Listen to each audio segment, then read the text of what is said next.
So hello watchers. तो आज मैं सॉल्व करने जा रहा हूँ leet code problem number 78, subsets. तो आइए इसका प्रॉब्लम स्टेटमेंट देख लेते हैं, देन फिर डिस्कस करते हैं कि इसको कैसे सॉल्व कर सकते हैं। तो प्रॉब्लम स्टेटमेंट बेसिक सा है, जो हम क्लास फिफ्थ या सिक्स में सेट्स पढ़ते थे एंड पावर सेट उसका लिखते थे। तो अब उसी का कोड लिखना है। तो सिंपल स्टेटमेंट ये है कि एक सेट गिवन है एंड उसका पावर सेट रिटर्न करना है। तो पावर सेट मतलब पावर सेट बोले तो वो सारे कॉम्बिनेशंस, उस सेट के एलिमेंट्स के सारे कॉम्बिनेशंस को अगर एक डिफरेंट सेट में कंबाइन कर लिया जाए तो फिर उसे हम पावर सेट बोलते हैं। लाइक जैसे अगर आप पहला टेस्ट केस देखो 1 2 एंड 3, तो इसमें 1 भी है 2 भी है, लाइक जितने भी कॉम्बिनेशंस पॉसिबल हो सकते हैं, अगर उसका एक सेट बनाया जाए तो उसे हम पावर सेट बोलते हैं। ठीक है। तो ये तो हो गया सिंपल डेफिनेशन। तो आइए इसी का देखते हैं लॉजिक कि कैसे कर सकते हैं हम। तो एक अ, पहले तो एग्जांपल ले लेते हैं बेसिक सा कि हम कैसे पावर सेट लिखते कैसे हैं, ताकि कुछ चीज़ें क्लियर हो जाएं। तो एक एग्जांपल लेते हैं 1 2 एंड 3। तो पावर सेट जब हम लाइक क्लास फिफ्थ सिक्स या जब भी आपने पढ़ा होगा सेट, तो आपने देखा होगा कि हम नॉर्मली कॉम्बिनेशंस बनाते थे एंड लिख देते थे कि यही हुआ इसका पावर सेट। तो अगर उस क्लास फिफ्थ या सिक्स के अकॉर्डिंग अगर हमें लिखना हुआ तो हम इसका कॉम्बिनेशन सोचेंगे एंड पावर सेट लिख देंगे कुछ इस तरीके से कि 1 आया 2 आया एंड 3 आया, एंड देन 1 2 एक कॉम्बिनेशन बनेगा, एंड देन 1 3 एक कॉम्बिनेशन बनेगा, एंड एक 1 2 एंड 3। तो एक ऐसा एक होता था, और इसी में कुछ लोग लगाते थे दिमाग की पहले तो जीरो एलिमेंट्स के सारे सब सेट्स बना लो, फिर ऐसे सेट बनाओ जिसमें केवल 1 एलिमेंट हो, और फिर ऐसे सेट बनाओ जिसमें 2 एलिमेंट्स हो, फिर ऐसे सेट बनाओ जिसमें 3 एलिमेंट्स हो, और ऐसे सो ऑन। तो ये तो अपनी अपनी ट्रिक्स हो गई। तो इसको सॉल्व करते हैं सबसे पहले। तो सॉल्व करने का मतलब ये है कि बेसिक आइडिया क्या है पावर सेट बनाने का। तो पावर सेट बनाने का जो बेसिक आइडिया ये है कि हर एक एलिमेंट पे अपने को दो चॉइसेस मिलती हैं। जैसे 1 पे भी, 2 पे भी एंड 3 पे भी, इस पे हम सबको दो दो चॉइसेस मिलेंगी कि हम एक एलिमेंट्स के साथ हम क्या कर सकते हैं। तो हमें चॉइसेस मिलती हैं, या तो हम इसको नहीं सेट में जो भी हमने सेट बनाया, क्योंकि power set set of set है, तो इस सेट में या तो फिर उस एलिमेंट को इंक्लूड करना है, नहीं करना है, या करना है, या नहीं करना है या करना है, या फिर नहीं करना है या करना है। इसके अलावा कोई और तीसरी चॉइस तो हो नहीं सकती, बस यही दो चॉइसेस होंगी। तो उसी के बेसिस पे ये पावर सेट जो है वो फॉर्म होता है। तो जैसे अगर फर्स्ट की बात करें, तो इस पे मैंने कहा कि मैंने कोई भी कॉम्बिनेशन नहीं लिया। ठीक है। एंड देन फर्स्ट वाले एलिमेंट की बात करें तो मैंने फर्स्ट लिया, सेकंड नहीं लिया, थर्ड नहीं लिया। एंड देन सेकंड की बात करें तो ऐसा कुछ, एंड देन सो ऑन ऐसे ही हम पावर सेट हम इसका फॉर्म कर लेते हैं। ठीक है। तो सबसे पहले डिस्कस करते हैं कि जब यहाँ पर अपने को दो ऑप्शंस मिल गए हैं कि एक एलिमेंट लेना है या फिर नहीं लेना है। ठीक है। और ये हर एक एलिमेंट पे करना है, केवल सिंगल एलिमेंट पे नहीं करना है, हर एक एलिमेंट पे ये रूल जो है अप्लाई हो रहा है। तो यहाँ पे लाइक थॉट एक ये आता है कि जब ये चीज़ रिपीट हो रही है एंड अपने को टास्क है, वो भी रिपीटेड टास्क है, एंड उसको लाइक वो भी काउंटिंग के ही है। मतलब ऐसा नहीं है कि इस एलिमेंट में हमें सेलेक्ट एंड डिसेलेक्ट करना है, बाकी सेकेंड एलिमेंट में हमें कुछ और फंक्शनैलिटी यूज करनी है। तो लाइक टास्क भी अपने को क्लियर है, एंड क्या करना है, कितने टाइम करना है, ये भी अपने को पता है। तो उस बेसिस पे यहाँ पे अगर हम चाहें तो एक एलिमेंट पे हम रिकर्सिव कोड लिखें, एंड देन वही चीजें हम सारे एलिमेंट पे हम पास करते जाएं। तो इससे क्या होगा कि रिकर्सिवली ही वो चीजें एग्जीक्यूट होंगी सारे एलिमेंट पे, और अपने को एक पावर सेट मिल जाएगा। तो ये तो है सिंपल सा एक आइडिया कि रिकर्सिव को हम क्यों यहाँ पे अप्लाई कर सकते हैं। तो अब रिकर्सिव अप्लाई कर सकते हैं, लेकिन अप्लाई कैसे करेंगे, मतलब ऐसा क्या एल्गोरिदम हम सोचें, या फिर कैसे क्या क्या उसमें रिक्वायरमेंट्स होंगी, पहले तो उसको आइडेंटिफाई कर लेते हैं, उसके बाद ही हम कोड पे जंप करते हैं। डायरेक्ट कोड पे जंप वैसे भी नहीं करना चाहिए, पहले रिक्वायरमेंट्स को स्पेसिफाई कर लेते हैं कि क्या क्या ज़रूरत पड़ सकती है, या रिकर्सिव कहीं बाद में तो जाकर नहीं फेल हो जाएगा। तो ये सब चीज़ें देख लेते हैं पहले। तो यहाँ पे मुझे क्या क्या ज़रूरत पड़ेगी, अगर मुझे सेट दे दिया किसी ने और बोला कि रिकर्सिवली कोड लिखो इसके ऊपर कि ये खुद का एक पावर सेट जनरेट करे, एक ऐसा फंक्शन लिखो कि अगर उसमें मैं कोई सेट डाल दूं तो उसका पावर सेट रिटर्न कर दे। ठीक है, तो अब इस पे सबसे पहले तो एक रिक्वायरमेंट ये आएगी कि सबसे पहले तो मुझे क्या क्या चाहिए। मुझे एक तो ऐसा पावर सेट जनरेट करना है, तो यानी पावर सेट का मतलब है कि उसके अंदर कई सेट्स होंगे, जैसे आपने यहाँ पे एग्जांपल में देखा। ठीक है, तो मुझे तो सबसे पहले एक सेट चाहिए होगा, एक डेटा स्ट्रक्चर चाहिए होगा जो कि लोकली इन सभी एलिमेंट्स को स्टोर करता चले। ठीक है, एक तो ये चाहिए, और साथ ही साथ मुझे एक ये चाहिए, एक ऐसा इन पॉइंटर आप बोल दो, या फिर एक ऐसा वेरिएबल चाहिए जो कि मुझे ये बताए कि करंटली मैं अभी किस एलिमेंट पे हूँ। तभी तो मैं लाइक, अगर मुझे पता ही नहीं है कि मैं इस एलिमेंट पे हूँ या इस एलिमेंट पे हूँ या इस एलिमेंट पे हूँ, तो फिर मैं कैसे जो टास्क है मैं इस पे लगाऊं या इस पे लगाऊं या इस पे लगाऊं, या फिर मुझे कैसे पता चलेगा कि किस पे मैंने ये टास्क लगा लिया है। ठीक है, तो जो जो दो जो बेसिक रिक्वायरमेंट होंगी, मुझे तो पहले एक डेटा स्ट्रक्चर चाहिए जो कि डेटा को स्टोर करता जाए, जो जिस भी एलिमेंट पे मैं हूँ, एंड मुझे उस करंट एलिमेंट की लोकेशन, लाइक उसका इंडेक्स भी पता होना चाहिए। तो इन दो चीज़ों से मैं अ, अ, इसको सॉल्व करने का ट्राई कर सकता हूँ अभी तो अब बेसिक फॉर्मूला ये लगाता हूँ कि सबसे पहले तो मुझे क्या करना है कि एलिमेंट को एक बार डिसेलेक्ट करना है एंड देन एक बार सेलेक्ट करना है। ये चीज़ें अपने को लगाना है। तो आइए अब एक बार इसका ट्री बनाकर हम देखते हैं कि क्या ये फंक्शनैलिटी सही हो पा रही है या फिर नहीं। तो ठीक है, तो सबसे पहले हमने क्या किया कि एक तो यहाँ पे आंसर नाम का एक जो पावर सेट है वो यहाँ पे हम लिखते जाएंगे सारा। ठीक है, एंड पावर सेट में हम कब इंसर्ट करेंगे, इंसर्ट तभी करेंगे जब या तो फिर सारे एलिमेंट्स आ गए हों, सारे एलिमेंट्स आ गए हैं, या फिर हम बिल्कुल लास्ट में आ गए हों। मतलब हमारा जो एलिमेंट है वो खत्म हो गया हो, लाइक इंडेक्स अगर लाइक 0 1 and 2, अगर मेरा इंडेक्स 3 हो गया, यानी कि अब मैं सारे एलिमेंट्स को कवर कर चुका हूँ, तो अब मुझे आंसर में इस लोकल डेटा को पुश कर देना चाहिए। ठीक है, तो ये तो दो कंडीशन हो गई। लाइक जो रिटर्न केस होगा उसका मतलब ये है कि जो इंडेक्स जब भी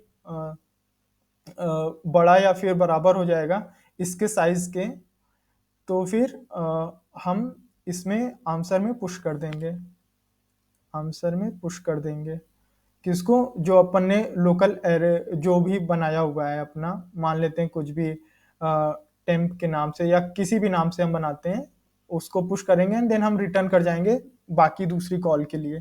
ठीक है, एक तो ये रिक्वायरमेंट हो गई। एंड एक बार अपने को सेलेक्ट करना है एलिमेंट को, एक बार डी सेलेक्ट करना है और एक बार सेलेक्ट करना है। तो डी सेलेक्ट कैसे करेंगे, डी सेलेक्ट का मतलब ये है कि अगर अपना इंडेक्स यहाँ पे है तो हम ये इंक्रीज कर जाएंगे, और ये जो अपना लोकल जो डेटा स्ट्रक्चर है इसमें हम वेरिएबल को नहीं डालेंगे। एंड सेलेक्ट का मतलब ये है कि हम इंक्रीज तो करेंगे बट इसको हम इसमें डाल देंगे, ताकि इसका मतलब ये हो गया कि मैंने इस वन को सिलेक्ट कर लिया है। ठीक है, तो आइए एक बार रिकर्सन ट्री बनाते हैं एंड देन फिर सिंपल इसको समझते हैं। ठीक है, तो सबसे पहले जो फिर से एग्जांपल ये है, और आंसर जो होगा मैं यहाँ पे पुश करता जाऊंगा। तो सबसे पहले मैंने एक एम्प्टी डेटा लिया, एंड देन सबसे पहले मैं जीरो की बात करूंगा, जीरो पे हैं अपन, ठीक है। तो ये हो गया इंडेक्सिंग इसकी, ठीक है। तो जीरो पे हैं अपन, तो अपन ने अभी क्या किया कि सबको डीसेलेक्ट किया, ठीक है। अपन यहाँ आए, इंडेक्स को 1 इंक्रीज किया, ठीक है। अपन फिर यहाँ आए, फिर इंक्रीज किया, एंड देन फिर यहाँ आए, एंड देन फिर इंक्रीज किया। एंड अपना बेस केस था कि अगर जो साइज होगी इसकी, साइज तो इसकी कितनी है, साइज 3 है, अगर 3 से 3 के बराबर या बड़ा हो जाएगा तो ये रिटर्न कर जाएगा। तो ये रिटर्न किया, लाइक पुश किया इसके अंदर, आंसर के अंदर पुश करेगा, एंड देन रिटर्न कर जाएगा, ठीक है। देन फिर अभी अपन ने सेलेक्ट नहीं किया था, सबको डीसेलेक्ट किया था, तो अब क्या करेगा, ये सेलेक्ट करते हैं। तो जहां पे इंडेक्स होगा उस एलिमेंट को ये सिलेक्ट कर लेगा, ठीक है। 2 है, 2 पे कौन सा एलिमेंट है, 3 है, ठीक है। 3 को इसने सेलेक्ट किया एंड इंक्रीज कर दिया, ठीक है। अब 3 है तो 3 यहाँ पे क्या करेगा, अब पुश कर देगा ये इस आउटपुट में जो भी लोकल वेरिएबल होगा, एंड देन इसको रिटर्न कर देगा, ठीक है। ये इसके साथ किया, एंड अब ये आगे और नहीं जा सकता, तो मैं यहाँ से भी फिर हम क्योंकि एक बार सेलेक्ट एंड एक बार डीसेलेक्ट, ठीक है। तो एक बार डीसेलेक्ट देन सेलेक्ट, ठीक है। तो अब यहाँ पे सेलेक्ट का प्रोसेस आएगा, तो यहाँ पे जो भी इंडेक्स पे प्लेस पे वैल्यू है ये किया, एंड देन इंक्रीज कर दिया। देन फिर ये रिकर्सिव कॉल होगी, यहाँ पे ये सेलेक्ट नहीं करेगा, केवल इंक्रीज इंक्रीमेंट करेगा, एंड देन फिर ये पुश कर जाएगा मेन आंसर में, एंड देन फिर ये इधर जाएगा। एंड अब ये इसकी बारी है सिलेक्शन की, तो ये सेलेक्ट करेगा, एंड देन ये इंक्रीज कर जाएगा, एंड देन फिर ये यहाँ पे 3 हो गया, तो फिर ये यहाँ पे पुश कर देगा, ठीक है। देन ये रिटर्न कर जाएगा, ये इधर रिटर्न करेगा, एंड देन फिर यहाँ से इसको और कॉल नहीं हो सकती, तो ये भी रिटर्न कर जाएगा। अब इसके बाद ये यहाँ पे रिटर्न करेगा, एंड अब ये करेगा, अभी तक इसने सेलेक्ट नहीं किया था, अब ये सेलेक्ट करेगा, तो जीरो पे जो भी पोजीशन नंबर होगा उसको सेलेक्ट किया, एंड देन इंक्रीमेंट करेगा, एंड देन अभी डीसेलेक्ट ही करता रहेगा जब तक ये पुश नहीं हो जाएगा, ठीक है। तो ये 3 तक गया, कंडीशन बेस केस वाली आई, एंड देन यहाँ पे इसने 1 को पुश कर दिया, ठीक है। 1 को इसने रिटर्न कर दिया, एंड अब यहाँ से एक कॉल आएगी जो कि ये जो इसने डीसेलेक्ट किया था, अब उस एलिमेंट को सेलेक्ट करेगा, उस प्लेस पे कौन सा एलिमेंट था, सेकंड पे लाइक 3 था, तो इसने 3 को सेलेक्ट किया एंड इंक्रीमेंट किया, तो यहाँ पे इसने 1 3 पुश किया, एंड ये रिटर्न कर गया, ठीक है। देन ये रिटर्न करेगा, एंड इसके लिए जो रिकर्सिव कॉल होगी मैं यहाँ पे बना दे रहा हूँ, तो यहाँ पे जो रिकर्सिव कॉल होगी, अरे यार, ठीक है। तो इसके लिए जो रिकर्सिव कॉल होगी, यहाँ पे अब ये इस पोजीशन पे सेलेक्ट करेगा, 2 को सेलेक्ट किया, एंड देन इंक्रीमेंट किया, ठीक है। देन फिर से इसने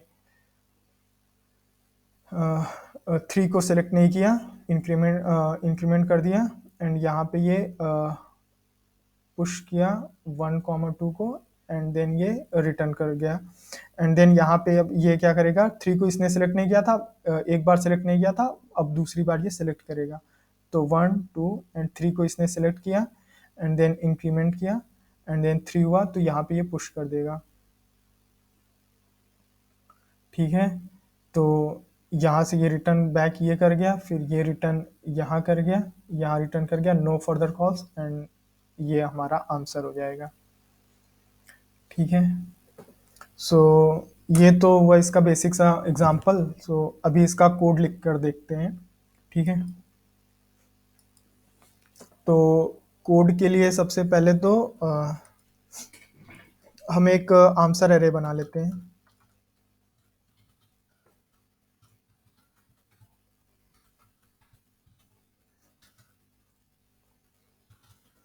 और एक टेम्परेरी एरे बना लेते हैं जो कि स्टोर करता जाएगा पर उसके एलिमेंट्स को। और हमें रिकर्सिवली कॉल करते हुए जाना है तो हमें एक वॉइड टाइप का फंक्शन बना लेते हैं, भी उसका नाम लिख लेते हैं सॉल्व। सॉल्व जिसमें हम आंसर को पास करेंगे, टेम्परेरी वेरिएबल को टेम्परेरी एरे को पास करेंगे, नम्स जाएगा एंड इंडेक्स जाएगा अपना। एंड इंडेक्स जो स्टार्ट होगा वो 0 से स्टार्ट होगा, ठीक है। एंड रिटर्न कर देंगे आंसर। आंसर हमारा यहाँ पे फिल होकर आ जाएगा, ठीक है। ये हो गया। अब इसके बाद हम ऑल फंक्शन को लिखते हैं।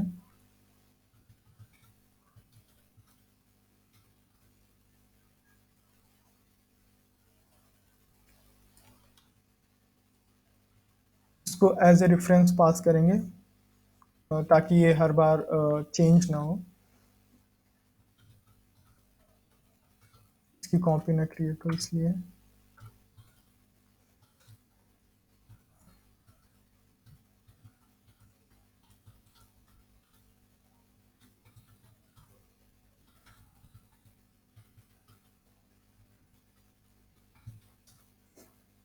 बेस केस लिख लेते हैं।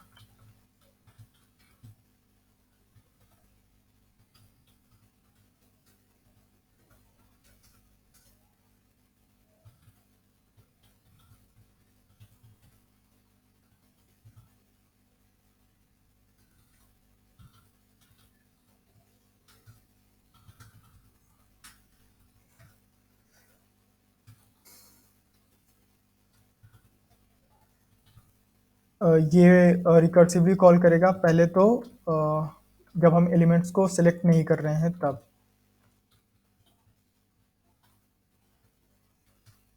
और अब क्या करेगा कि ये रिकर्सिवली कॉल हो जाएगा एंड देन उसके बाद ये एलिमेंट्स को सिलेक्ट करेगा।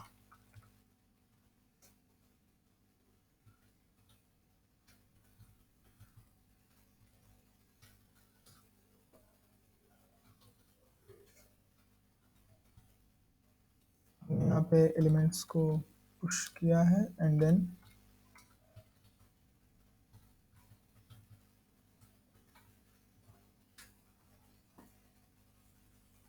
रन करके देख लेते हैं। ओके सो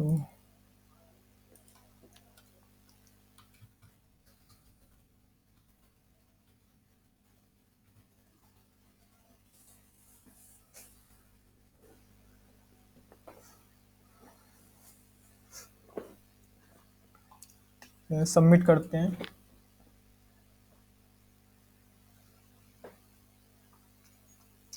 ओके तो सक्सेसफुली सबमिटेड हो गया है, ठीक है।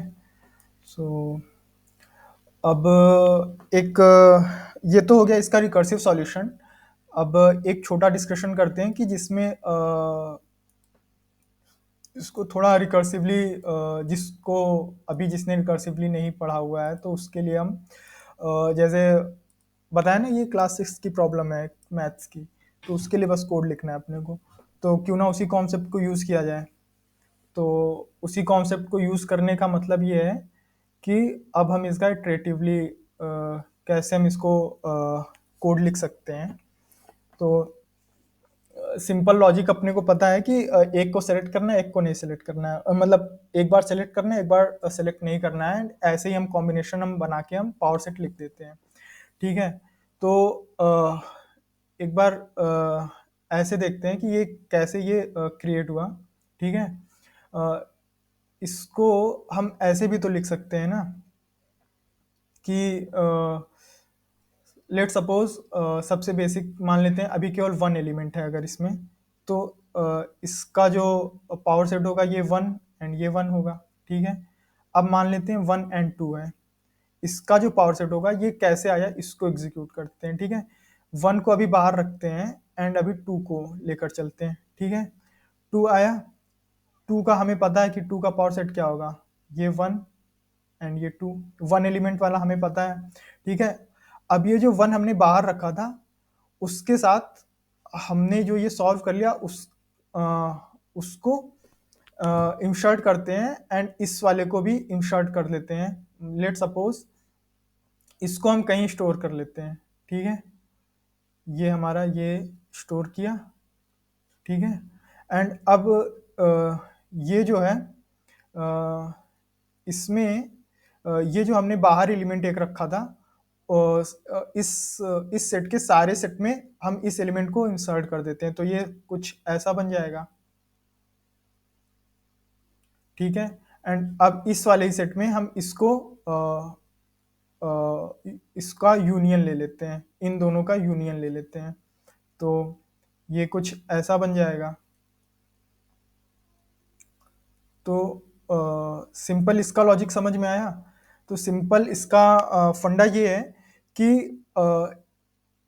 हम क्या करेंगे कि एक एलिमेंट लाइक हम सॉल्व करते हुए जाएंगे, इसके लिए पहले छोटी प्रॉब्लम के लिए सॉल्व करेंगे एंड देन फिर जो भी हमारे पास आंसर आएगा एक एलिमेंट इंसर्ट करेंगे एंड जो हमारा पहले रिजल्ट था उसमें सारे सेट में हम एलिमेंट को इंसर्ट करते जाएंगे एंड देन उसका यूनियन ले लेंगे जो उसकी प्रीवियस रिजल्ट की वैल्यू थी उसके साथ।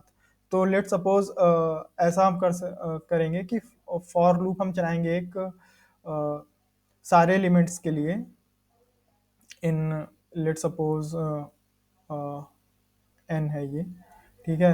एन में हम सारा फॉर लूप चलाएंगे एंड जो भी हमारा आंसर आएगा, आंसर जो होगा आंसर और यूनियन ले लेंगे हम इसको इंसर्ट करेंगे, एलिमेंट को इंसर्ट करेंगे एंड जो हमारा आंसर था पहले से, ठीक है, हर एक सेट में, एंड ये हमारा हो जाएगा फाइनल आंसर। तो ये तो थ्योरेटिकली हो गया। आइए अब इसका एक कोड लिख कर देख लेते हैं। तो ठीक है, तो कोड के लिए इस ये तो सॉल्व हो गया था, तो इसको या तो फिर यहाँ से कमेंट आउट कर देते हैं, ठीक है। एंड आंसर जो हमारा बेसिकली एम्प्टी रहेगा एंड देन इसको भी अभी कोई ज़रूरत नहीं है एंड इसकी भी कोई ज़रूरत नहीं है। सो एक फॉर लूप हमारा रन करेगा पूरे एरे पे एंड देन उसके करस्पॉन्डिंग हम आंसर्स को पहले एक लोकल डेटा स्ट्रक्चर में स्टोर करते जाएंगे, देन फिर हम एलिमेंट्स को पुश करेंगे, देन फिर प्रीवियस वाले रिजल्ट को उसके साथ यूनियन ले लेंगे, ठीक है। तो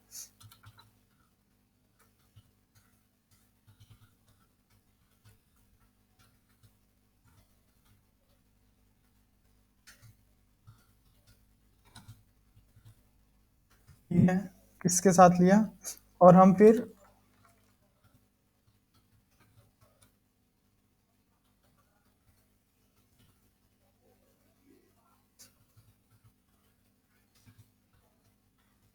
आंसर जो भी सेट था, आंसर में जो भी सेट था पहले, उन सारे में मैं एलिमेंट्स को इंसर्ट कर दूंगा, ठीक है। और अब आंसर में टेम्परेरी जो प्रीवियस आंसर था उसको स्टोर कर दूंगा,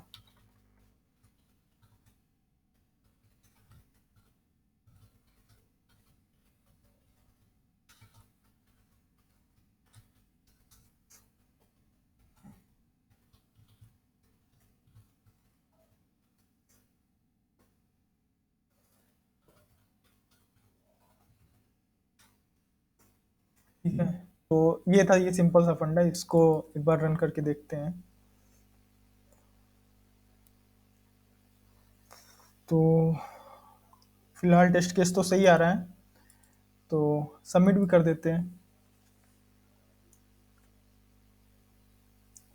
ओके, सो ये भी सबमिट हो गया है। सो अभी आपने जैसे देख लिया है कि अगर हमें इटरेटिव लिखना है तो ये हम यूज़ कर सकते हैं। ये काफ़ी सिंपल सा फॉर्मूला है जो हम बेसिकली क्लास 5 6 या जब भी आपने सेट पढ़ा होगा तो मैथमेटिकली हम ऐसा ही करते थे।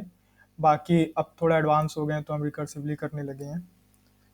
बाकी दोनों फॉर्मूले वर्क कर रहे हैं, तो आप कोई भी सॉल्व कर सकते हो, कोई भी यूज़ कर सकते हो। So that's it. Bye bye. Thank you.